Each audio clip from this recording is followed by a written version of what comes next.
दिनांक 23/7/24 को ईस्ट बसूरिया थाना को सूचना मिला है किसी अज्ञात शव थाना के अंतर्गत ग्राम सौरीटांड कौशलपुरम एरिया में एक कच्ची रास्ता है जिसमें मिला है।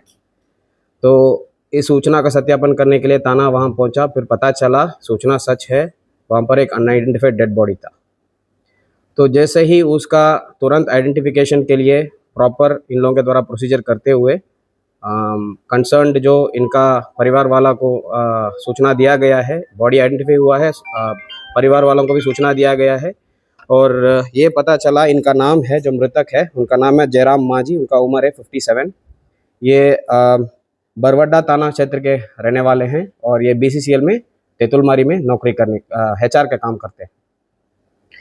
तो इनका वाइफ जो है कंप्लेनेंट, इनका एक आवेदन लिया गया है और तुरंत FIR रजिस्टर करके इन्वेस्टिगेशन हम लोगों ने शुरू किया है और इसमें मर्डर का सेक्शन लगा के हमने केस रजिस्टर करके आगे अनुसंधान शुरू किए हैं।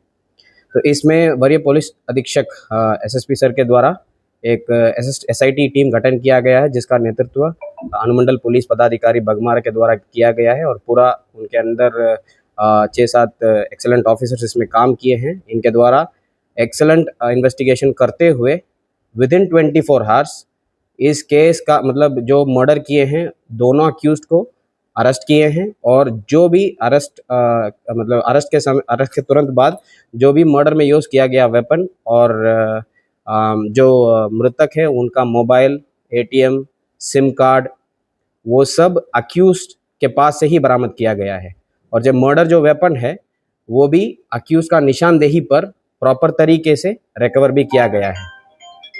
तो इसकी तरह विदिन 24 आवर्स पूरा चेन ऑफ एविडेंसेस को कलेक्ट करते हुए प्रॉपर तरीके से ये मर्डर को पूरा टीम एक्सेलेंटली डिटेक्ट किया है। तो ये पूरा टीम बधाई के पात्र है। यही है क्या कारण है कि इसमें 2 अक्यूज जो अरेस्ट हुए हैं, एक का नाम है कुंदन कुमार, दूसरा का नाम है प्रेम चौहान। कुंदन कुमार जो है इनका कुछ ऑनलाइन गेमिंग का कुछ हैबिट है जिसके चलते हुए इनका बहुत फाइनेंशियल लॉस हुआ है और कुंदन कुमार जो है एक कंपनी है, प्राइवेट कंपनी जिसमें नौकरी कर रहे थे। उस कंपनी एक मल्टी लेवल मार्केटिंग टाइप का फर्म है जिसके साथ जिसमें काम करते के समय जो मृतक है उनके साथ दोस्ती हुआ है। तो इस दोस्ती के दौरान कुंदन कुमार को पता चला ये BCCL में नौकरी मतलब बहुत सालों से कर रहे हैं और इनका अकाउंट में बहुत सारा पैसा है। जब पेमेंट लेन देन के समय में इनको ये भी लगा है कि मैं ये आदमी के पास पैसा है, जब ये अपना UPI यूज़ करके पे कर रहे थे उस समय इनका अकाउंट का जो बैलेंस है वो भी देख लिए हैं। तो ये प्लान किए हैं मतलब जब इनका फिनेंशियल नीड आया है तो UPI पेमेंट के समय में इनका जो पासवर्ड है वो देख लेंगे, उसके बाद जब टाइम आएगा तो इनका मोबाइल छीन लेंगे ज़रूरत पड़ने पर और उसके दौरान पैसा निकाल के यूज़ कर लेंगे करके। तो वो इनका प्लान था। इसके लिए इनका मदद के लिए एक इनका दोस्त है प्रेम चौहान, तो वो भी उनको ये आइडिया बताए और ये मदद करने के लिए तैयार हुए। ये दोनों मिलकर ये प्लान किए हैं। तो पैसा लेन देन के बारे में इनके पास गए हैं तो जो उस समय इनका पिन नंबर भी देख लिए हैं पीछे से खड़ा होके। तो जैसे ही इन लोगों को पिन नंबर पता चला तो ये प्लान करने में उतर गए कि मतलब ये कैसे करेंगे, क्या करेंगे। तो उस दौरान कुछ लेन देन करने के लिए इनको एक पर्टिकुलर जगह पर बुलाया गया है और वहाँ पर ये घटना कारित हुआ है। तो घटना के बाद क्या लग रहा है? नहीं, पैसा निकालने के लिए ये प्रयास किए हैं लेकिन नहीं निकाल पाए कुछ कारणों से। इन लोगों जो कुंदन और प्रेम रायपुर में ट्री है कुछ अभी नहीं है, वो अनुसंधान जांच में है तो वो अभी पता करेंगे इसमें क्या है। केवल 2 लोग ही मिलकर सुंदर तरीके से आजादी है और यस, वो लोग शामिल हैं। खाली दोनों लोग इसमें मिलकर ये घटना को कारित। जो ATM था तो इसमें आप जैसे मैंने पहले ही बताया, कुंदन के पास से मृतक का सिम कार्ड मिला है और प्रेम के पास से उसका मोबाइल और ATM कार्ड्स भी मिला है। कैसे हत्या किया, क्या क्या आयरन रॉड यूज़ करके जैसे ही वहाँ पर आए वहाँ पर सिर पे मारे और पूरा फेस को बिल्कुल मार के उनको अनआइडेंटिफाइड तरीके से वो कर दिए फेस को। क्या बरामद हुआ है? बरामद जो हत्या में जो यूज़ किया गया जो मर्डर वेपन है वो भी अक्यूज लोगों का निशानदेही पर ही बरामद हुआ और वो भी मतलब घटनास्थल से ही बरामद हुआ है। सेकंड है जो मृतक का जो ATM है, सिम कार्ड्स है, मोबाइल फ़ोन है वो भी बरामद हुआ है। उसके अलावा जो घटना के समय में अक्यूज लोग जो पहने हुए थे ड्रेस, खून लगा हुआ, वो भी अक्यूज का घर से बरामद हुआ है।